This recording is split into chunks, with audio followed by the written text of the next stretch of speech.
Okay, so as I was saying, today's class is on technical tools, how to achieve certain things, how to avoid certain things. So feel free to write any questions on the chat.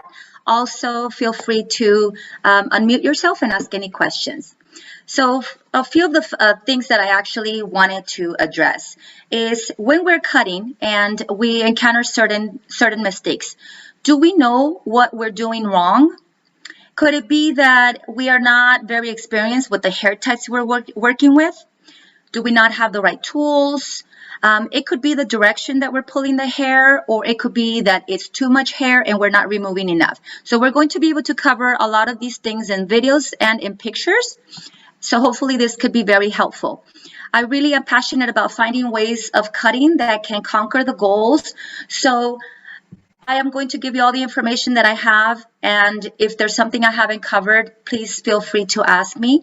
But this is more of not only on the haircuts that we normally do, the classics, but if there's any new haircuts, like what we're seeing on Instagram now that our clients are asking for, a lot of the times we don't even know how to begin. And as I was saying at the beginning, if you've been in my classes, which we're going to be going live again next year, this is the last class of the year, and it's more on the technical tools. So please keep, logging in, watching all of our classes, because we have a lot more on everything that is new with cutting in our Hair Cutting Academy.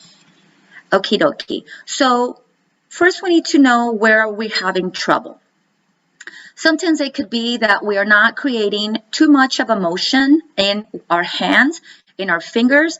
Now, we have knowledge of certain things, but not all the time do we know how to create it when we're confronting the hair. When the hair is right in front of us and we have this different type of fabric that we don't really know how to approach it. So for this class, the tips and the tricks, I'm going to talk about hair direction and what tools to use. And I am talking about your shear tools and everything else you need, and we're going to talk about that. So here are 3 examples. The first model maybe could be that she wants feather layers, or she's actually asking for a wolf cut and she has too much hair. We know that younger kids are looking for these type of haircuts, but if we don't know how to even approach it, or knowing that maybe it's just that she has too much hair and the layers we're giving her are not going to hold because we're not removing enough hair. Alrighty, the second model is finer, more, I don't want to say the word limp too much, but it just falls flat on the sides, and she wants to know if she can get her hair fuller. Now, she is young, but we do encounter this on any age of any person. So these are all good examples to look at. On the right, she's another common client of mine, and in maybe a month and a half, reaching 2, as soon as her hair is growing out, the shape of the face falls down. So we don't always have to do a complete new haircut. She just comes in for face frame. We do a few shaping of feathering in the front, and this time we give her something new. So we're going to talk a little bit about this. How do we develop what we already know? So for this class, I didn't want to talk about things that are, because they might be new to you, doesn't mean that you have to wipe away everything that you already know. Most definitely, all of our fundamentals are always going to be useful. They're definitely going to be the strongest point that we have because we are comfortable with it. So never remove that from your brain. But these are the things that how to develop more from what we already know, and expanding our knowledge in classes like this and in more classes that we can actually take to watch more on movement, on positioning your body, on sectioning, all of those things that are important to know when you're trying to achieve something. One of my first things is to map it out. I section my hair right before I start. I always do this. It actually really plans my brain to know where to go when I want to direct the hair a certain way. So if I want some layers in the front, I definitely section out exactly what I want to fall, and pictures really help. So when you have your clients coming in with an Instagram picture or a Pinterest picture, and you're wondering, oh, I wonder like how they did this, but your client is only coming in for the face framing, only look at the face framing. So this is when I'm talking about training your brain. It really is about looking at the exact thing that you're wanting to do. Once you're getting into the hair, when you're using your tools, it's my most favorite thing is to follow your fingers and follow your tool to know that what you're achieving, it's going the direction you want it.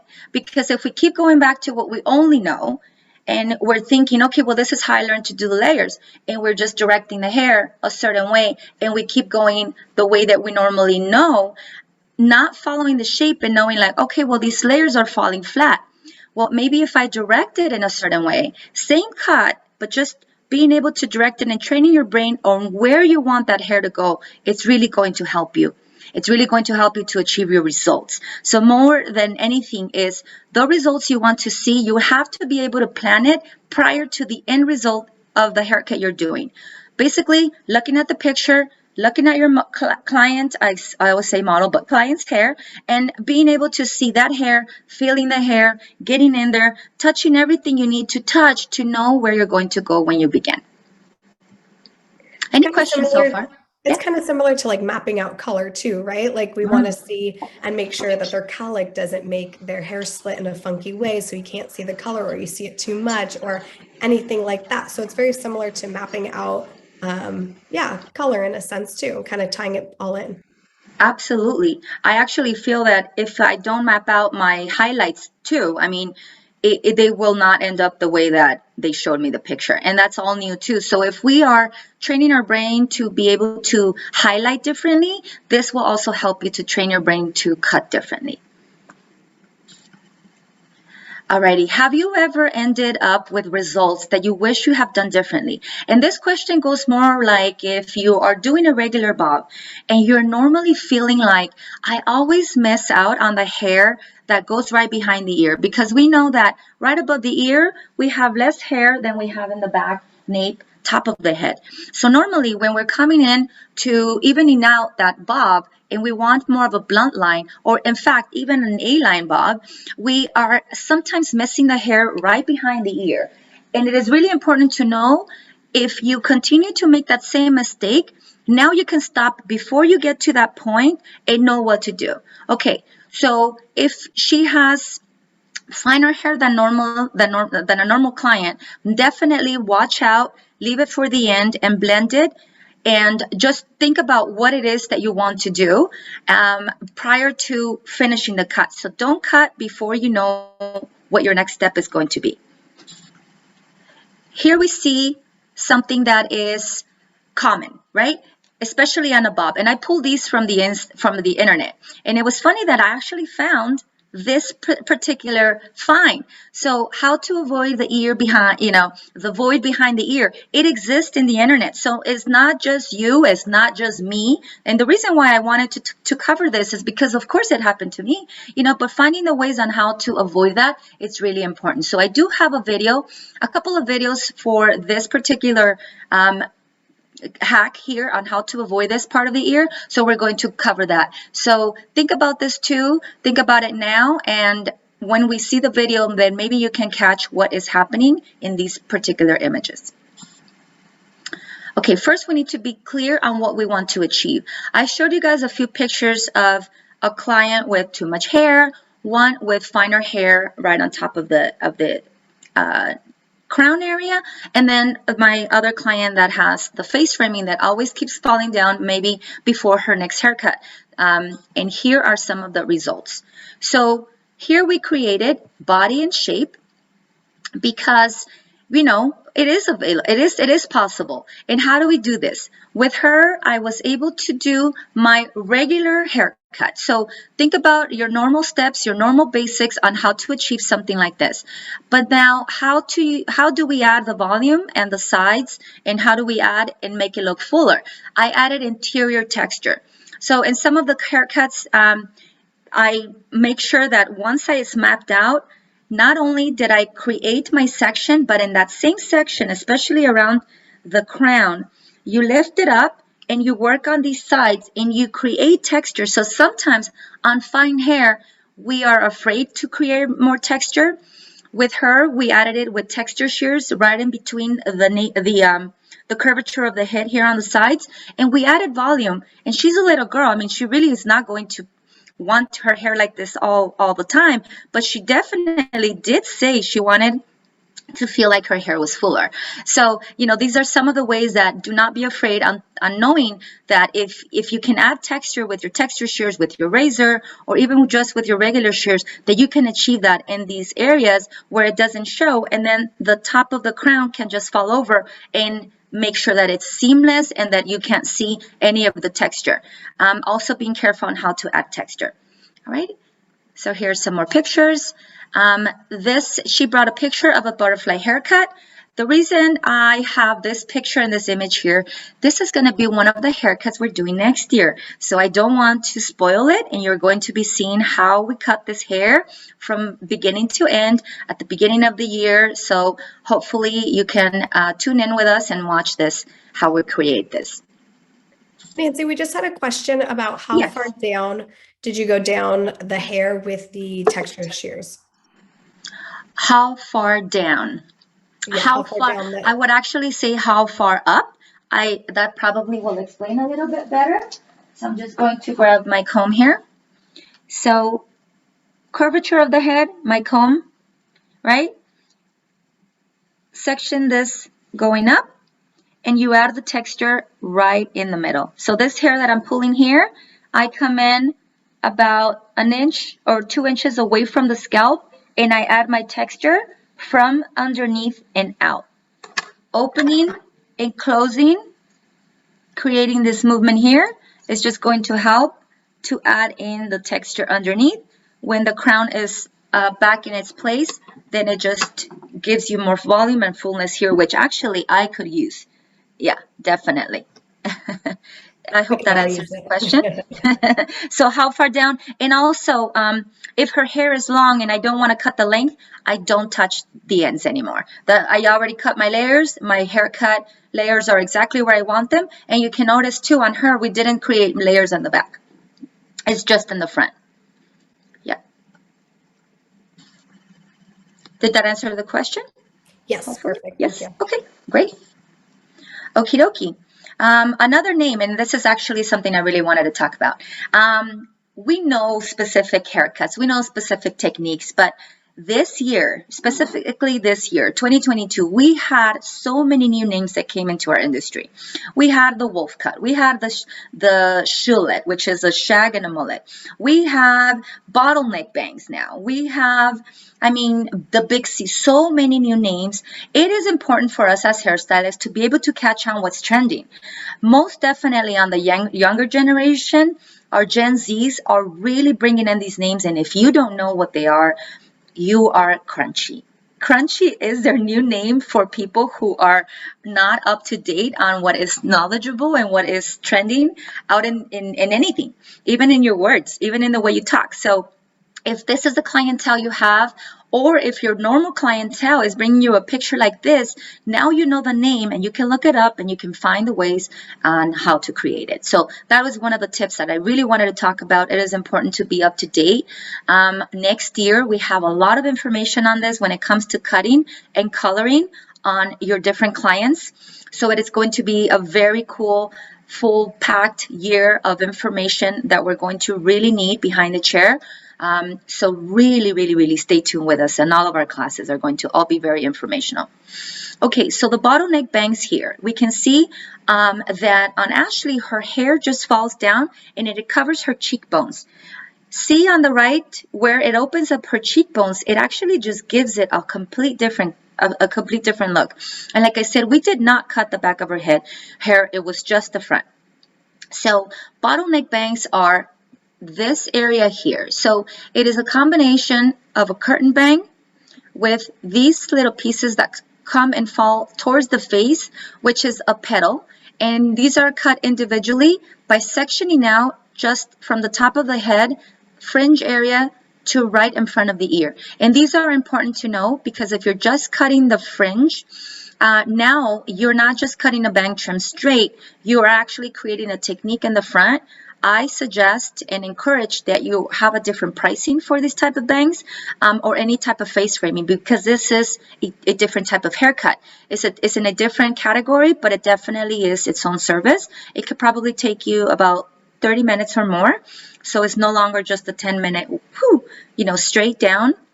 the forehead, this definitely has technique, and you being here taking these classes is part of your education and your for yourself, your maintenance on being a hairstylist. So this definitely counts for more money when you're charging your haircuts.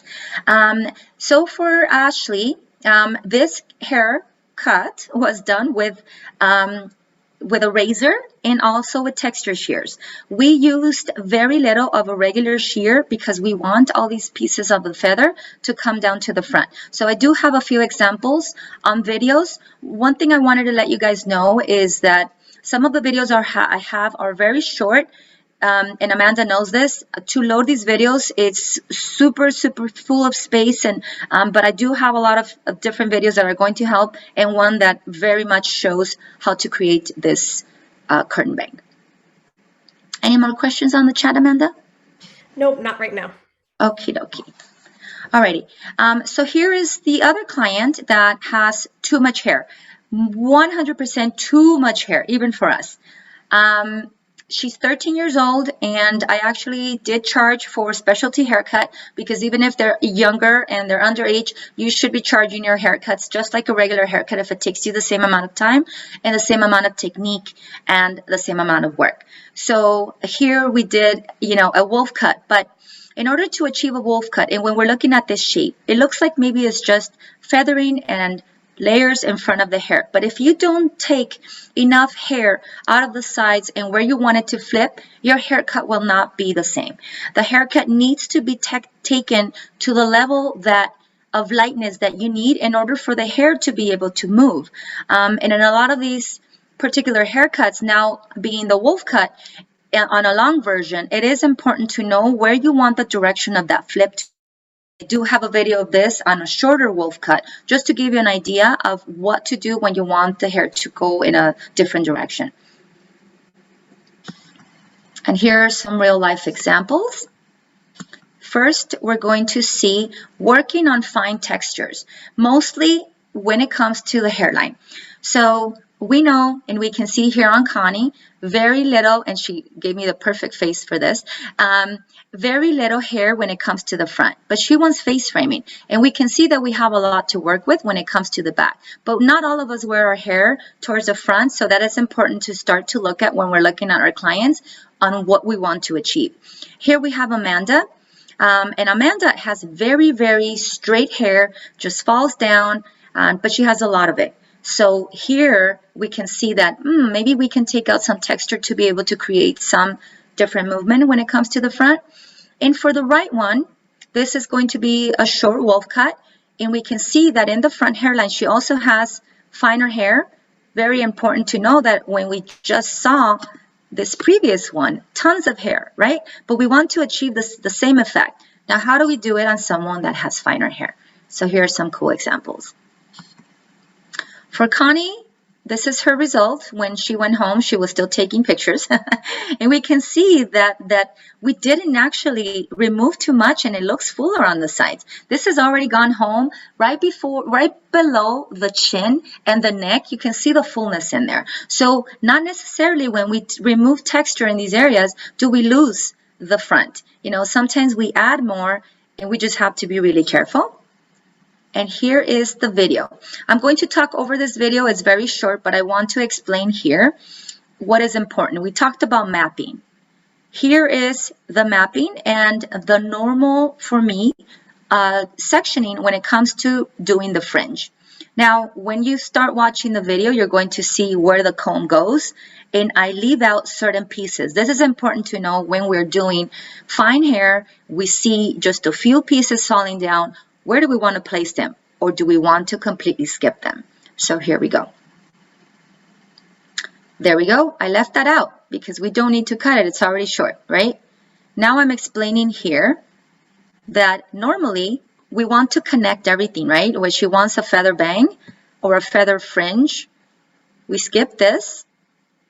And here I'm showing you that right there, I am moving my fingers all the way down there to create my new texture.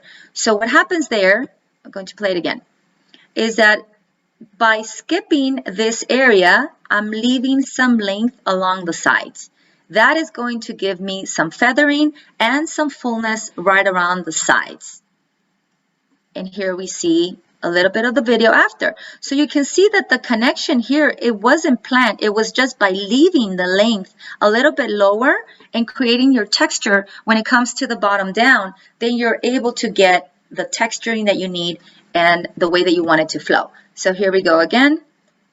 A lot of texture, and I'm going to show how I create texture and a different video on a different model.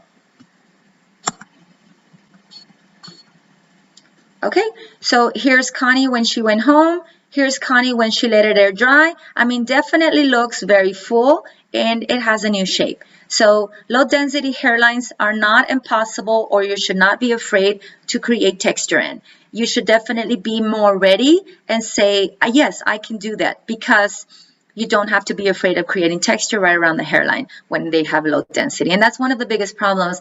I don't want to say all of us, but once we start reaching our 40s, and I'm going to be 44 on Thursday, and we definitely are losing some of this density right around the hairline, but it is important to keep some shape. So definitely don't be afraid of creating some of that texture in your clients that feel like they have low density. Okie dokie. We saw Amanda's before, right? Will this even look possible to do on somebody with hair that fine? With somebody that had hair that was just completely straight right around front?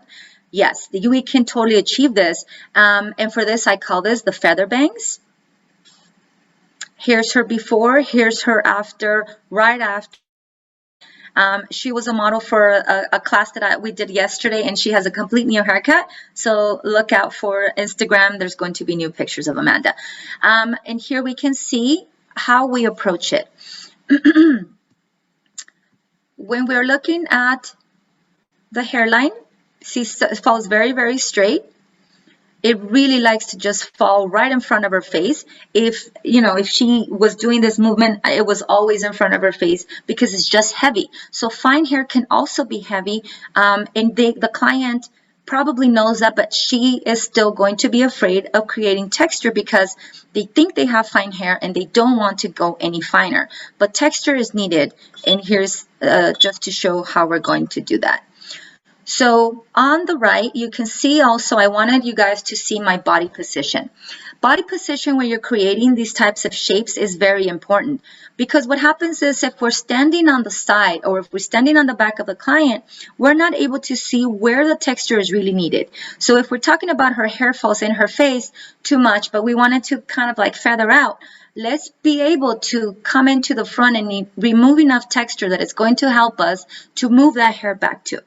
Okay, so this is another quick video, and this one was recorded faster, but you can see the movement on the wrist, you can see the movement, and I get a little bit aggressive, even on fine hair, when it comes to removing the hair.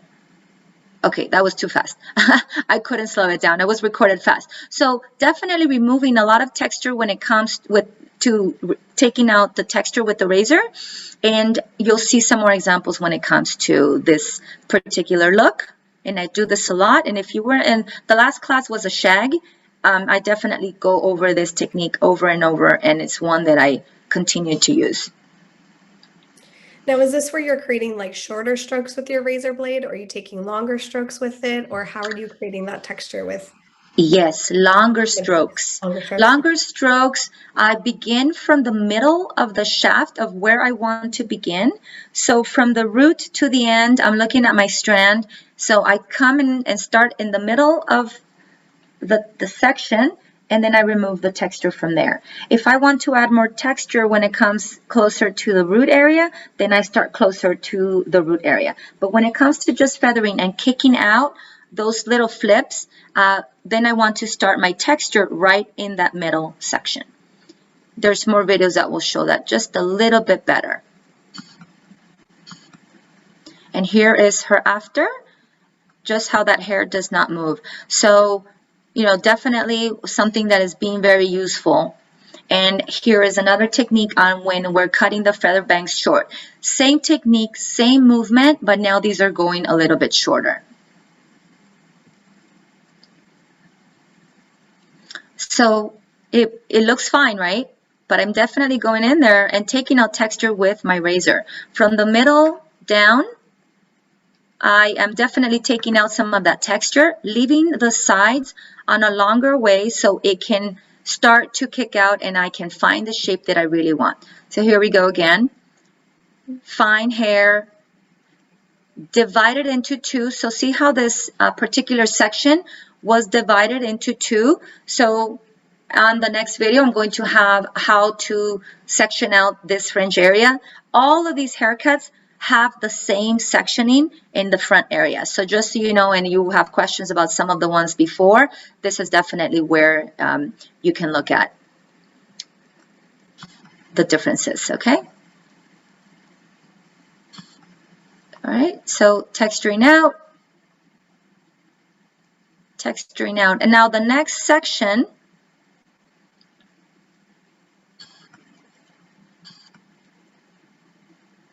we come in with our scissors. Now we want to cut length. Now I come in with my scissors and I come in to exactly where I want to cut. So now that I created my texture with the feather razor, now I'm going in with my scissors in angles and never straight to not create blunt lines. These fringes are always going to be a little bit more feathery. They fall in more like the one I have. So they have a lot of movement when it comes to the perimeter. So you want to make sure that you cut in that direction. Any questions, Amanda? No. Like I said before, for those of you that logged in, some of these videos were loading, some of them were not, and it's just a difficult situation when it comes to a PowerPoint. Okay, here we have the results on the feather bang on short. So you can see the effect and the end result in the front and how those little wings on the sides are flipping out. That is when you're creating and leaving those side areas a little bit longer here in the temple area, just to make sure that you create the framing in the face. So you want to create that oval shape by adding in the shortness in the middle of the forehead and then the length on the sides. Okay. Alrighty. We're going to move on to a wolf cut on fine hair. Here is our model. And here is the feather. You can see that even on finer hair, we're able to kick that hair away from the face. And this is what defines a wolf cut. All these short little layers right in front of the face, moving away and just creating this feather outlook. What I was talking to one of another educator this weekend was some of these haircuts that have new names. If you remember the 90s, these were just haircuts that were done, and they were not the coolest thing back in that day. They were just haircuts. They were just what was happening. But now they're being recreated, and they're cool now. So, you know, here's going to be a different way of how to cut it, and hopefully you can find something useful on how to cut it. Definitely is the way of the direction and the motion of our fingers and our hands in our wrist when we're cutting. So for this going short, you know, we showed you a picture of a wolf cut on the long version. When we're going short, I treat this almost like if I'm cutting a bob. When it comes to perimeter, you don't want to lose too much behind the ear. So this is one of the examples. So I over direct that front section. You can see that I haven't cut it yet. I have my section above sectioned out, and with my razor, I'm going in aggressively to remove and add the texture. So this is what I'm talking about, being aggressive and getting the texture out sufficiently so it can start to flick out when you want it to flick out. But also notice that I'm holding the hair towards the ear, so over directing it behind the ear towards the back. So I am standing, or in this case sitting, behind her to make sure that that hair is not coming forward. I want to make sure that it's going back, because if I don't move it back, then I'm definitely going to lose a lot of the length in the front. So that has been one of the mistakes you have happening to you. This is something to watch out for. So I'm going to just play it one more time before we move on. I think because we all kind of go in more dry cutting and more dry texturizing, and then you end up losing some of your like strong perimeter that you want to create, right? Exactly. So that is a good point. So thanks, Amanda, for that. Reminds me that when we have our hair prepared and wet and prepared with products, I normally prepare all of my clients with Kotoko oil treatment, your blade is going to glide easier. Miracle Mist from Mode is also a wonderful tool to use, and I do cover that at the end of the class. But when you're using your tools and you're used to cutting or texturizing on dry, we normally tend to forget that we can do this when it's wet. And when it's wet and the hair is prepared, it leaves the hair even in better condition than it was before. And if you have been afraid of the razor, so maybe, I don't know, if a show of hands, virtual hands, if you have ever been afraid of the razor, prepare your razor with a new blade each time. Be very careful because it's fresh and it could cut too much, but also prepare the hair. Make sure that you have Ketoko oil treatment on there so you can glide the hair easier, and you're actually adding a treatment to the hair and the hair will not split. I would say it's a misconception that the razor makes the hair feel brittle or dry or staticky. Definitely be careful when you're doing it on curly textures. I know that it's also said never do it on curly hair. I do it on curly hair, but I always have a fresh blade, and I only use the very tip of my feather razor if I am doing a curly haircut. So knowing how to use your tool. So we're going to talk a little bit more about that in a few more slides, but important to know when you're adding your texture with wet hair, make sure you prepare the hair. So that's a good point, Amanda. Thank you. All right, here is the direction. Now we're moving the hair forward to create the feathering that is going to move back. Now, don't we think that if we were to be standing in front of her and creating the texture from the front out, that we would probably get the feathering out? Well, it could be the opposite. Here I'm standing behind her in that section, but I'm putting in my shear, creating that bend right inside the section so it can flip out. And now when I comb it on fine hair like this, I get the flick. So sometimes where we think that we need to add the texture might not be the right angle. So start to explore different ways. Definitely, you know, I'll have some of these videos posted on Instagram, and you can watch them when you have these particular haircuts. They could be a fuller length. For some reason, social media allows you to get fuller length videos than we can on a PowerPoint. So look out for those. I will definitely be adding these. This one is on there right now, but it's another short version, but I will definitely start adding all of these videos in there. Any questions on this? Yes. Yeah, not on this, more like on the previous slide. From Patty, we had acquired a statement that says, I love using the razor, but when I find that it's time to trim again, I don't want it to get too wispy. Perfect, and you are right. Who asked that question? That was Patty. Patty, you are 100% correct. If you want to recreate the same shape, I say cut it with your scissors or your texture shears at the perimeter just to bring in and refresh it. And if you don't need to add any more texture with your razor, then definitely don't add it. Or you can only do a few movements, not as many as you saw in this video. You can do less. You can definitely do 1, 2, 3. Whatever I count on one side, I'll do on the other just to make sure that I have enough balance. So here I did, oh my God, so many gliding movements, right? You can only do 1 or 2 or 2 or 3, and you'll definitely get the texture that you need, and it won't be too wispy. So that is a perfect something to point out. It is important to know that. All right, here's this video just quickly once again. Alrighty, so it just takes out that texture right in the middle of that section to be able to get that flick out. Alrighty. And here is the effect, full effect. We can see the feathering, we can see, you know, all of this perimeter because we moved it back here. It was the way it was styled, but definitely very cool cut that with a lot of taken out texture, we can achieve these flip outs. That is what we're looking for in a wolf cut. Alrighty. Okay, now we're going to move to the curtain bangs. Curtain bangs, sectioning, cutting ways, subsectioning are all going to be useful to all of the haircuts that we've done before from this presentation. So just keep in mind that everything I showed in the previous slides that you didn't see a video of, this one I was able to get a little bit more footage that you can see how we section, how we subsection, and what tools to use, how to move from razor to shear or to texture shear. Okay, so here is On the right, we go from eyebrow, end of eyebrow to end of eyebrow. We set the comb on top of the head to make sure that we know where the curvature of the head is. To subsection, we come down here and we see on the right that we subsection exactly into half, or on heavy hair, thick hair, we can even subsection this section into 3. And here is how I section the fringe. So you can see where I put my comb. I'm showing you that I go from end of one eyebrow to the end of the other eyebrow, and that is in every person. So why is this important to talk about?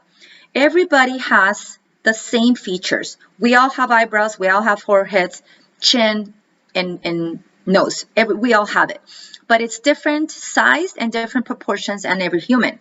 So instead of talking about inches, how many inches above the hairline, or how many inches thick do we want to make the fringe? We are going to base all of our sectioning on our clients. So, for example, on Sarah here, if we're going off of the base of her hair, we're going from end of one eyebrow to the end of the other eyebrow, and we're making sure that this is proportionate to her face. So this is one of the other tricks I wanted to talk about, is that it is important to know that you don't always have to go based on inches, based on degrees when you're cutting. Always go proportionate to your client and where you want to achieve what you're doing. So here, for every client, I go to very top of the head, where the curvature of the top of the crown to the fringe area is going to be. I hold my hair, my comb right there, and I'm going to show this on my head. So I place the comb. This is the top of the head, and this is the front of the face. Where my comb is laying, it's right here.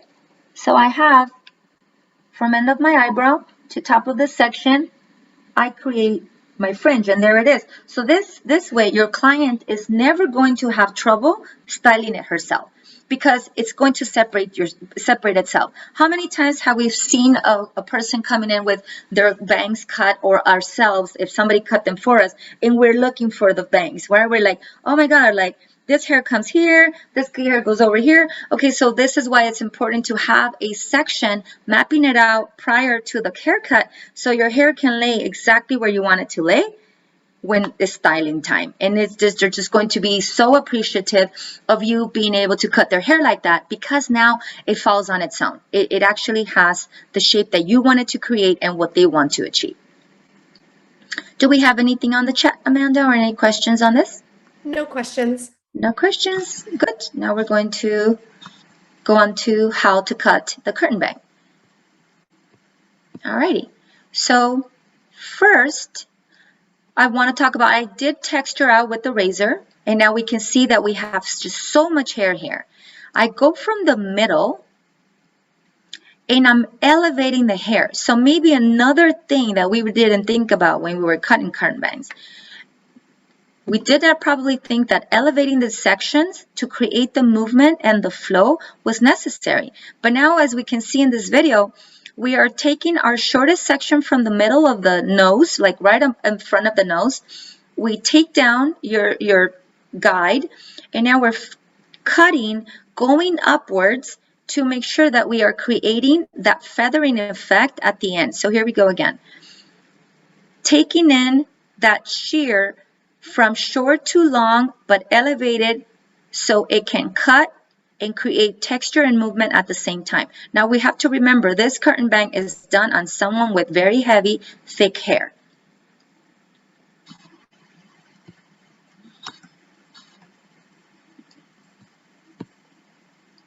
Now we're going to drop down that section on the top, and now we're only moving our fingers lower now, just to be able to match it up to what's underneath. So what we're doing now is we're creating that flick, and you see it there, how it starts to flick out. That's my favorite part and most satisfying thing to watch, is once you have your foundation, your texture underneath that bang, the top layer, when you drop it down, it's just completely taking that flow, and it just curves out. Just one more time, I want you to see, one is cut straight down. So I'm using the V of my shears. Always important to know when you're cutting, don't cut with the tip of your shears, cut with the inside of your shears so you can get a serrated edge when you're cutting, and then you're able to flick out the hair. So this is also important on a bang like this. And here we can see. Nancy, Yes. we have one comment from Kimmy. Yeah. She says she's been loving this technique since the last class. She calls it the Nancy bang. Oh my God, lovely. Thank you so much. And for those of you that haven't been in the classes, there is all these techniques are almost done in every haircut, right, Amanda? These techniques are signatures, but also hacks and tricks that I definitely love to share because they make your haircut just get to that one result that you're really looking for. So like I said, next year we're going to be having more live classes, and they're definitely very, very useful. So thank you, Kimmy, for that comment. I'm very glad that it actually is useful. Yeah, they're so adaptable in interchanging them between haircuts too. Yeah, and actually, this is one moment that I can actually use to point out. Not all of the classes are going to be virtual. Again, we're going to be going to your cities. So if it's going to, if you're interested, just ask your distributor, because we're definitely going to be taking these classes to areas closer to you, or we're definitely going to be having these in California or anywhere, and we'll let you know when these are available, so you can look at where to go and where to take these classes hands-on. They are all going to be cut in color, so more than you can think of. It's all techniques. We really love sharing what we know, and especially with the products that we use. So just look out for that. 2023, I'm so excited. I can't wait. So in this picture, I just wanted to show how we get this flick. Look at this heaviness here. We're able to achieve this flick just by utilizing our shears, our texture shears, our razor. All of this in this front right here. So here is that example. All right, so no more questions on this one, right? All righty, cool. All righty. Now, how to avoid those holes behind the ear. One of my favorites. For this particular end result, her hair is completely blunt. We created a curtain bang, and we wanted a very, very solid, thick line. Okay? Fine hair. You can see the density in the front. Doesn't look like she would probably end with a result that we had, but we did. And we did a lot of razor, and we did a lot of cutting and removing texture, because those are important when creating a blunt line, okay? All right. Her hair was dry in this picture. I definitely like to go in, look at the direction of the hair. I'm cutting the length off first. As you can see here, I cut it off before. I do about 3 steps when a haircut like this. When your clients are booking for a haircut like this, you could charge as a specialty haircut. Because you're going from long to short, it doesn't mean that you are working with less hair. You are creating more technique when it comes to this. So definitely book it as a specialty haircut, but because it could take you longer. This one took me about 1 hour and 15 minutes on that type of hair. So I cut it when she came in first. This is the second part. I remove all of the weight lines, and then on the second video, you're going to see how I remove some of that texture. I removed some of that texture with a razor first, and then I moved on to cutting with a shear. So you saw the direction, everything was going back, yeah? Now we're going to move on to the next video. I washed her hair, I prepped her, and now we're going back.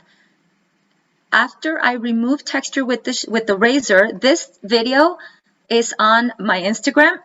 You can see how I go in with the razor and why I go in with the razor the way I did. So definitely go and watch that. But here you can see I am moving all of the direction to behind the ear. And when I move to the sides, I am only joining this haircut and going a little bit more straight.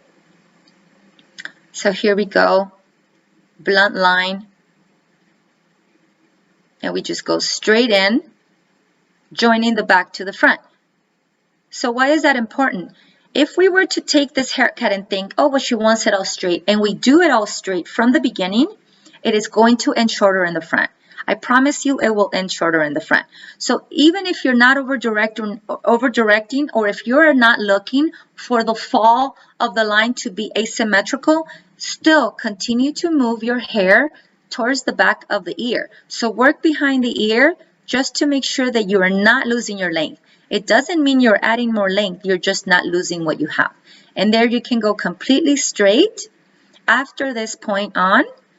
So now we move and we start slowly going towards the front.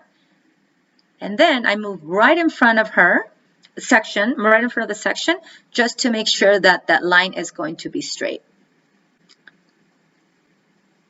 Alrighty, maybe show of hands, or maybe nobody wants to say me, but has this been any trouble for anybody not losing the length right behind the ear, or maybe losing the length in front of the ear when you're cutting a straight bob? Yeah, I feel like this has happened at some point or another over the course of time. Yes, sure. Me too, which is why I have it here. So I'm not ashamed to say this is why I teach them, because I would have loved if somebody told me, you know. Figuring it out is always cool too, you know, and figuring it out after.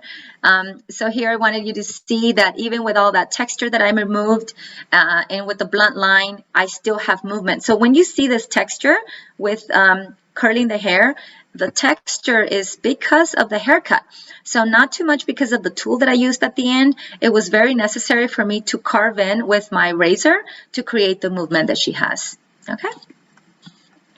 Okie dokie. One of the other, I would say, little problems that happen in a bob.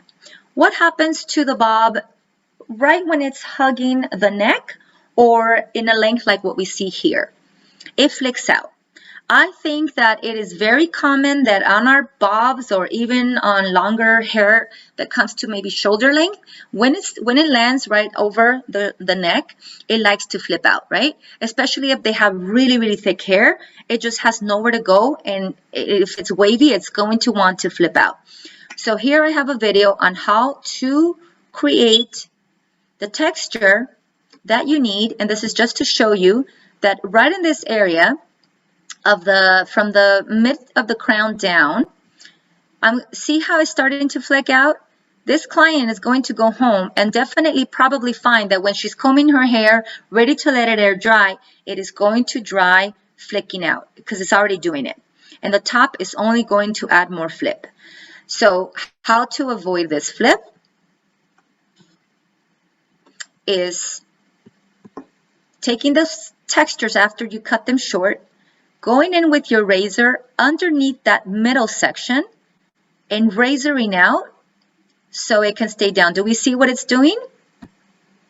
Yes, love that. Yeah, taking out that texture underneath is going to allow this to hug into the hair. So now this client, you can see the picture on the right, it's hugging the head. She's no longer going to have that problem of flicking out unless she wanted to create that with her tools. Yeah. Yeah, that creates a nice bevel in up the neck for sure.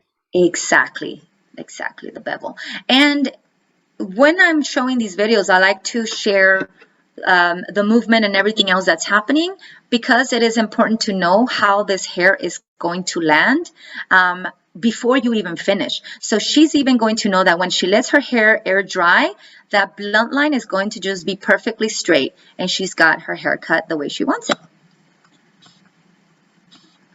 Okay, so she was our last video. Do we have any questions? Anything that we want to know? There's nothing in the chat, but if you guys have anything, you guys can go ahead and unmute yourselves or pop it in the chat. Okay, this is important for me to talk about. Very, very important for me to talk about, because if we find ourselves only utilizing one pair of scissors, are we going to be able to achieve everything we're looking for? I say no. I like to talk about tools in the same analogy as I like to talk about cooking if you like to cook. If you like to cook, you use a knife. Do you use the same knife to cut everything? Vegetables are harder. You need something a little bit stronger, maybe more serrated. To cut a steak, you need something very sharp. You need something a little bit thicker, maybe a little bit finer. Also, along the sides of cooking, when you are frying an egg, do we fry it in a pot? No, we don't. We use a frying skillet. So this is why it's important to know. Same thing with tools when it comes to cutting. Because what happens if we're doing an entire haircut and the only tool we have is a 5-inch shear, it's going to be very difficult. Same thing as if you were trying to make a soup in a skillet. It's not all going to fit. It's going to fly out. It's going to stir, flow out of the bowl or whatever. Yeah, exactly. So it is important to know when you want to use your tools and how to want to use your tools. Now, I see a lot of people cutting an entire haircut, a perimeter with a 5-inch. But what if you had a 7-inch? Would this help you to get to that perimeter quicker? So instead of creating movements like this to create a straight line, it's going to be a little bit more difficult and maybe create more choppiness. But if you're using 2 long strokes with a 7-inch shear, you're able to achieve that haircut a lot faster. So make your life easier. Also, your razors, if you're using a straight blade, definitely be more careful. I know myself, and I know that I'm clumsy. I would probably have no fingers, and I would be doing any hair right now because I would be cutting myself. So use a guarded feather razor. Next year for the cutting, I am going to recommend that everybody has a razor. So when we're going into your salons and doing some hands-on, I'm going to try to teach everybody to just be comfortable with a razor. Texture shears. Texture shears are very important when it comes to how many teeth they have. This is a 14 teeth.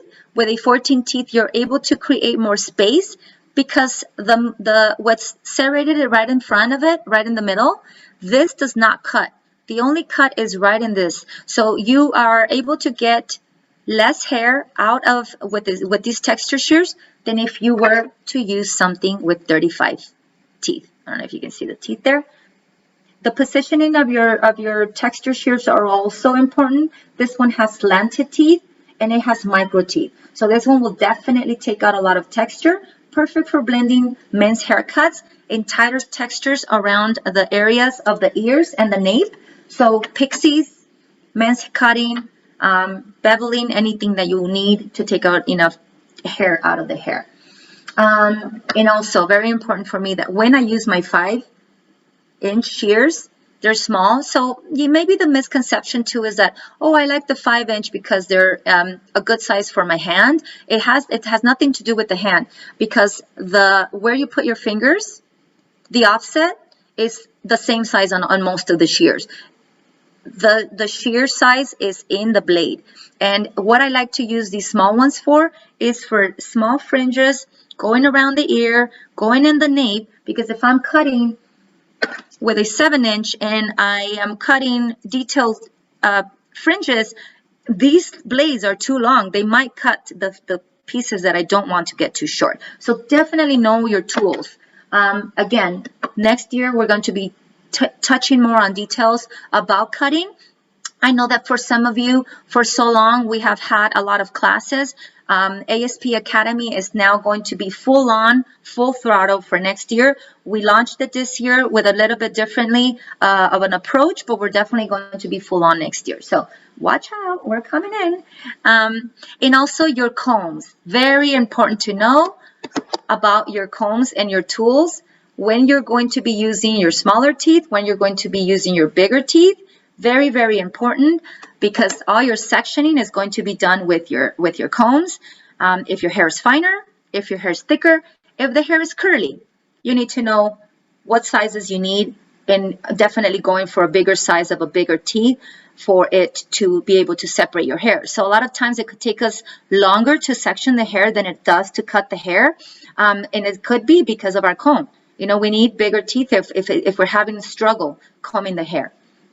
Alrighty, and some of my most favorite tools, and I call these cutting aid tools. I cannot live without these tools. For a long time, I have always used something in the hair that is going to allow my hair cutting to glide easier and to start to see what I am achieving before the haircut is done.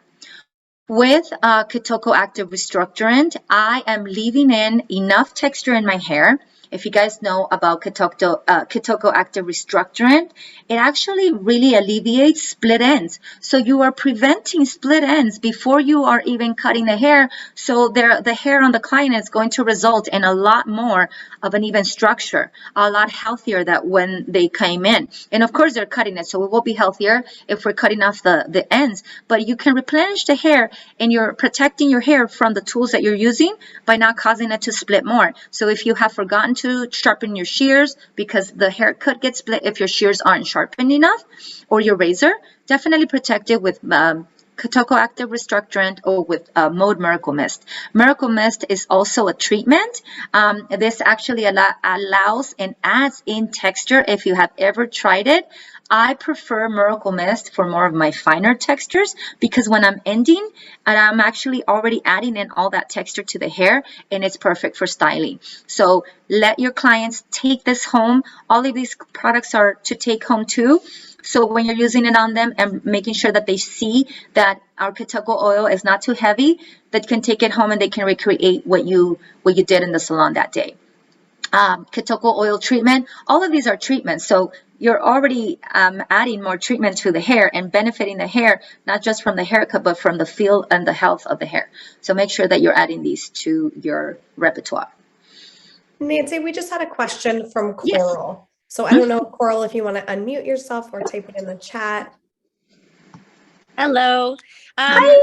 Yeah, I had a question about the last technique you were talking about with the razor kind of in that midsection, keeping it so that it kind of comes in and hugs the neck. Is that just in that middle section in the back?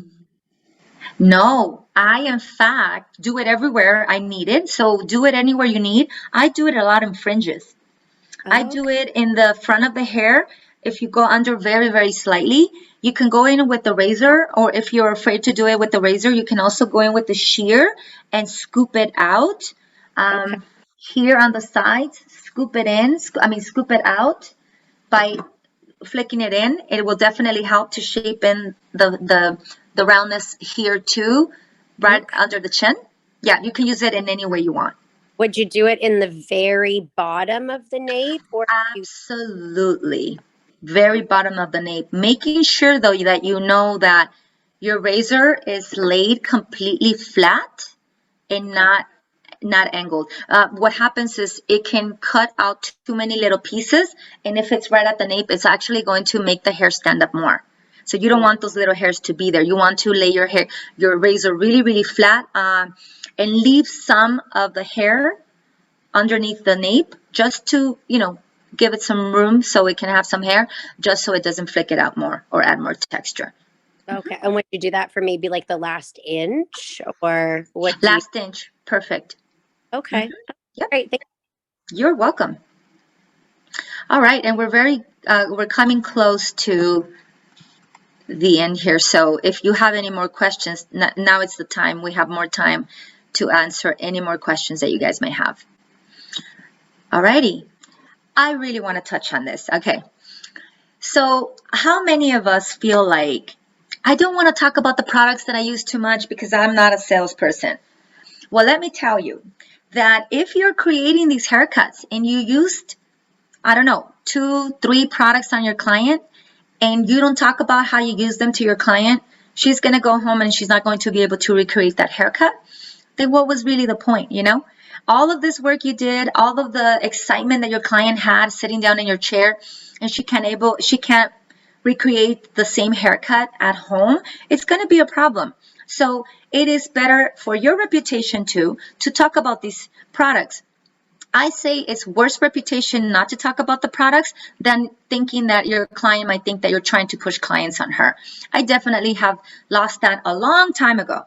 I will talk about the products I use. I talk about them 1 time, 2 times, 3 times during her appointment. Because if I don't talk about what the texture boost from Kitoko did on her hair, she's not going to know why she's going to need it, but while I'm using it and I'm finishing up her hair, I am saying, okay, with the texture boost, you're going to be able to allow some of that hair that we already textured in these areas here to be able to get that flow when you're doing it at home. So for that butterfly haircut, that mom that brought the kids, because those 2 girls were sisters, She took all the products because she knows that her kids are going to want to recreate this. And one of the biggest problems is that everybody wants to have these results on a daily basis, not just when they walk out of the salon.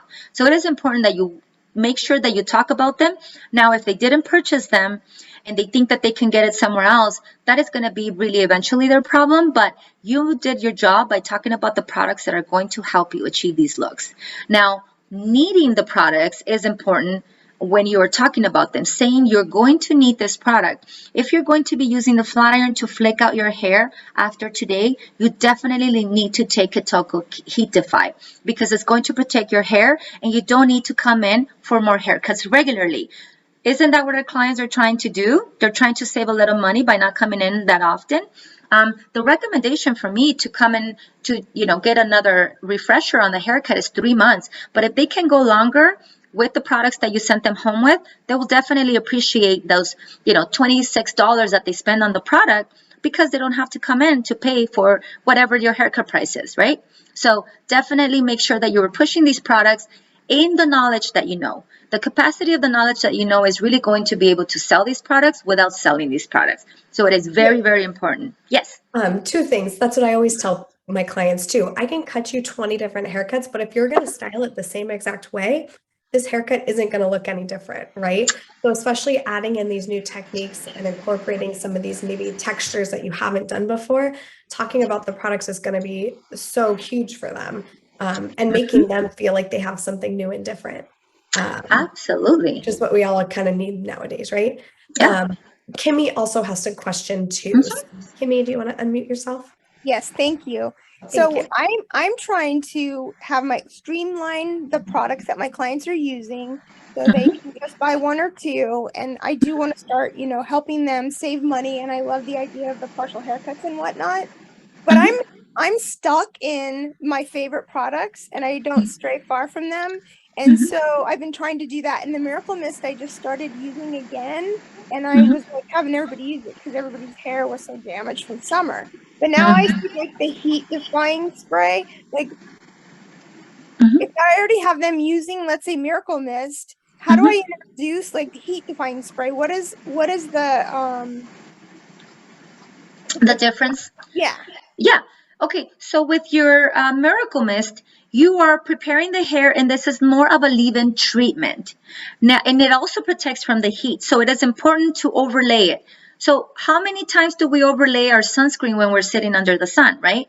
So if your client is going to be using tools and not washing her hair every day, Heat Defy could be, if this is the way you want to sell it, Heat Defy could be the product that she uses on the second day when she is running her curling iron or running her flat iron one more time. So it is definitely, there's room for all of these products because overlaying them is only more beneficial and it's not going to harm the hair. It's not going to make it heavier.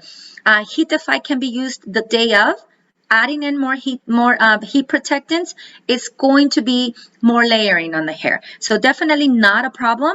And the way that you can tell them to differentiate is ask them first if they wash their hair every day. If they don't wash their hair every day, they're probably not using Miracle Mist on the second day. They probably need something else just to refresh the hair. And that will be when your Heat Defy can come in.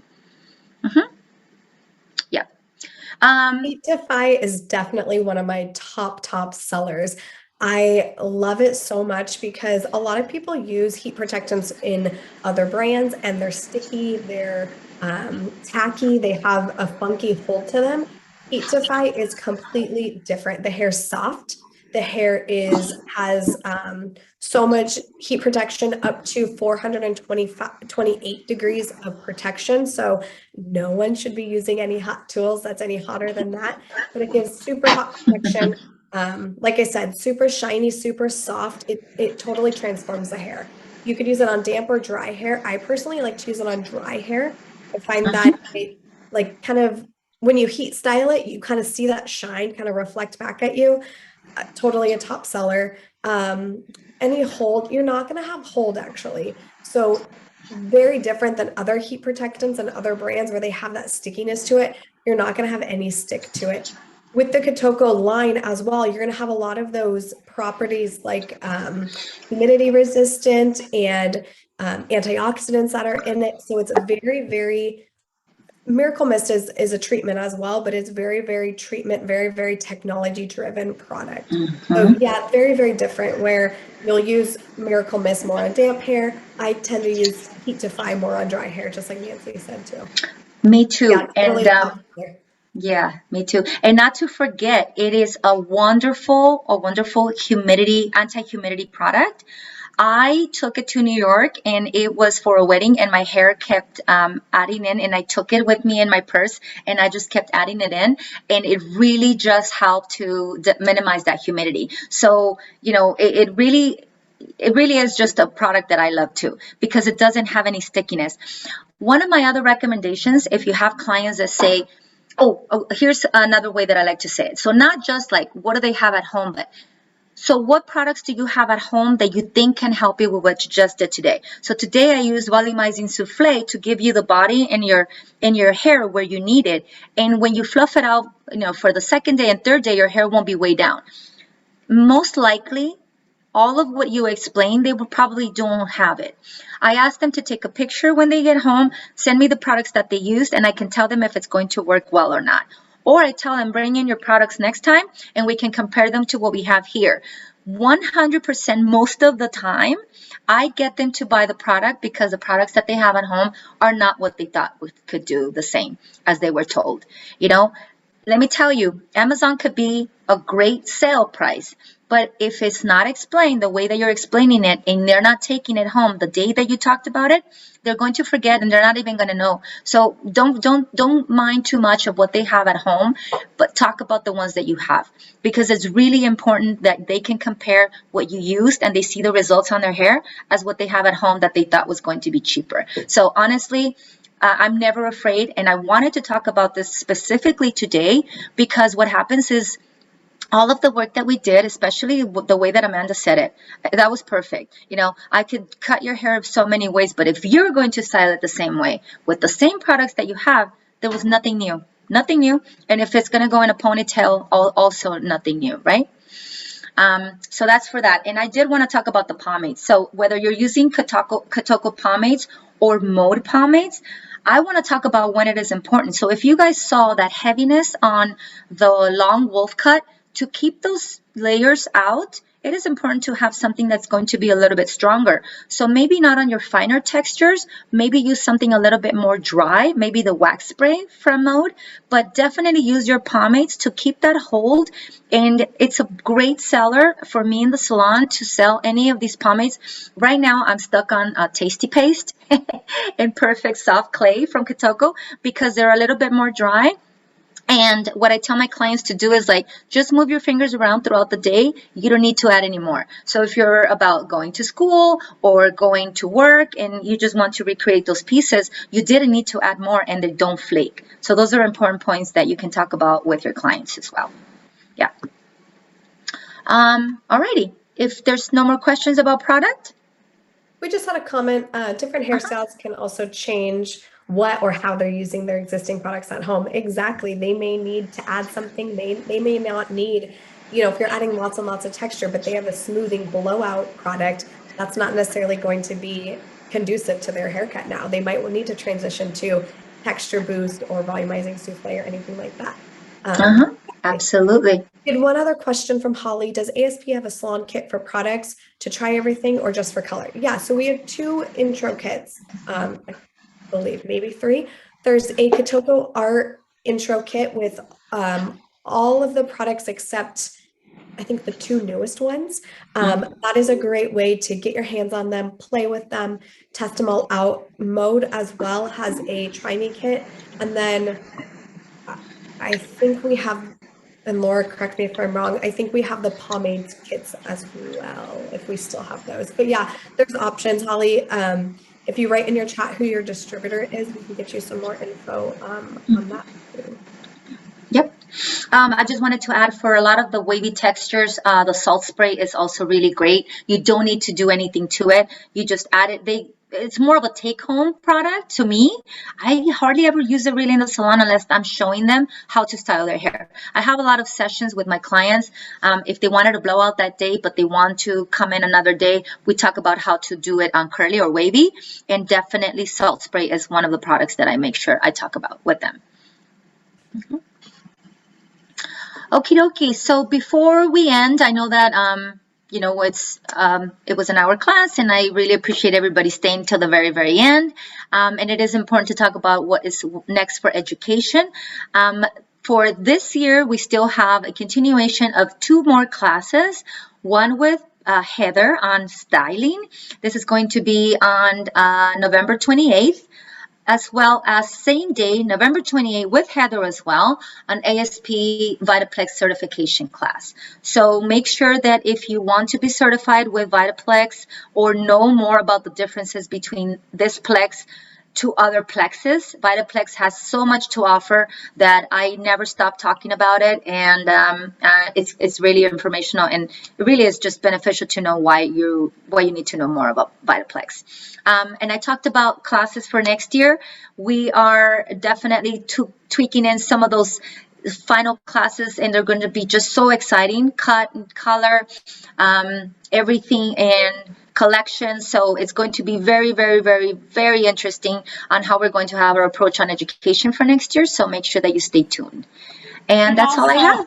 Nancy, thank you very much. I wanted to let you know very quickly before everyone goes, if you